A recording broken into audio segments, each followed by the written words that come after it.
Good morning, class. Today we are starting with a new chapter number 12, Youth and the Task Ahead. It is written by Dr. Karan Singh और इनका जन्म हुआ था 19 मार्च 1931 को, ठीक है। और ये एक पॉलिटिशियन भी रह चुके हैं और एक ऑथर भी रह चुके हैं।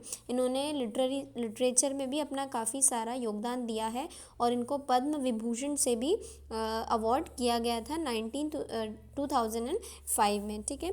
और इस चैप्टर में डॉक्टर करण सिंह ने रिक्वेस्ट की है यंग पीपल से, जैसे कि आपको टॉपिक से समझ में आ रहा होगा, youth and the task ahead. Youth मतलब कि युवा जो यंग लोग रहते हैं, और टास्क अहेड, टास्क मतलब कि जो काम है उन लोगों के लिए, इसके लिए यंग पीपल के लिए। इस चैप्टर में डॉक्टर करण सिंह ने यंग पीपल से रिक्वेस्ट कर रहे हैं इंडिया के कि जो अपने आप को फिज़िकली, इंटेलेक्चुअली, स्पिरिचुअली और पेट्रियाटिकली अपने आप को क्या कर ले, कंट्री के लिए अपने आप को ताकतवर बना ले, ताकि अपने कंट्री के प्रति वो अपनी रिस्पॉन्सिबिलिटी को निभा सकें अच्छी तरीके से। और ये चैप्टर बेसिकली आप लोगों के लिए भी है, because you are a growing up youth of the country.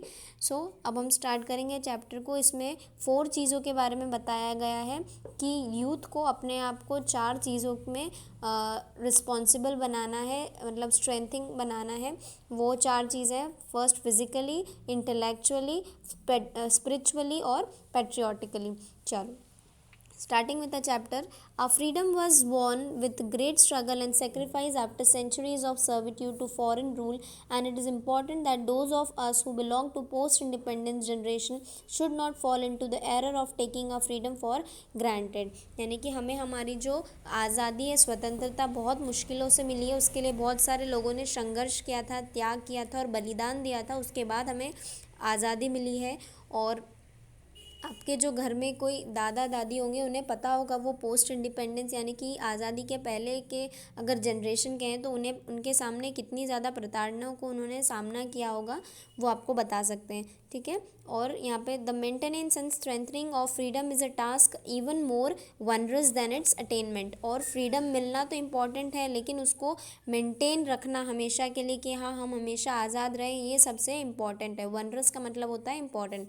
In any nation, youth necessary forms the vanguard in most spheres of activity, and it is essential that at this critical juncture, its power must be mobilized further to strengthen our integrity and capacity to resist aggression।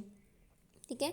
और यहाँ पर हर किसी country में, ना ही सिर्फ India में, सभी country में यूथ का सबसे ज़्यादा लीडिंग पावर होता है किसी भी कंट्री को अचीव करने में या डेवलपमेंट करने में, ठीक है। और what is required is an immense burst of idealism and energy among our youth who must be deeply committed to the task of safeguarding this great nation of ours founded on the twin ideals of secularism and democracy।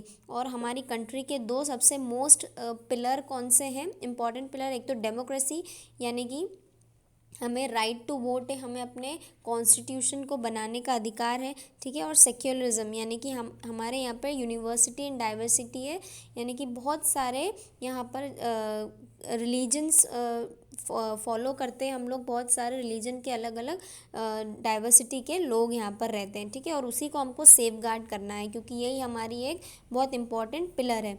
In particular, our young men and women studying in school, colleges and university have a special responsibility for while they are no longer children, they have yet not got fully involved in the routine of adult life। और जो youth है, वो man हो या women हो, जो college में बच्चे पढ़ रहे हैं, उनके ऊपर सबसे ज़्यादा रिस्पॉन्सिबिलिटी है हमारे देश को डेवलपमेंट करवाने की, और जो हमें आज़ादी मिली है उसको लास्ट तक कंटेन करने की। बिकॉज अभी जो अडल्ट लाइफ है, उनके ऊपर इतनी रिस्पॉन्सिबिलिटी नहीं आई है फैमिली की, इसलिए वो इस काम को अच्छी तरीके से निभा सकते हैं। They constitute an immense reservoir of strength which if properly canalised can prove to be a source of great power to the nation. और यूथ एनर्जी को अगर एक पॉजिटिव डायरेक्शन में अच्छी तरीके से लिया जाएगा, तो वो अपनी पावर को ठीक तरीके से यूज़ कर सकते हैं पॉजिटिव मैनर में। Indeed, it is these young Indians who will soon be called upon to provide leadership in all walks of life, and they must train themselves to fulfill the future responsibility with distinction। ठीक है। और अगर वो अच्छी तरीके से positive manner में अपना काम को अचीव करेंगे, तो वो अच्छी एक लीडरशिप की क्वालिटी भी अपने अंदर अचीव कर सकते हैं विद डिस्टिंक्शन, यानी कि अच्छे रिजल्ट्स भी हमको उसके मिलेंगे, ठीक है। नेक्स्ट पोर्शन हम पढ़ेंगे आगे।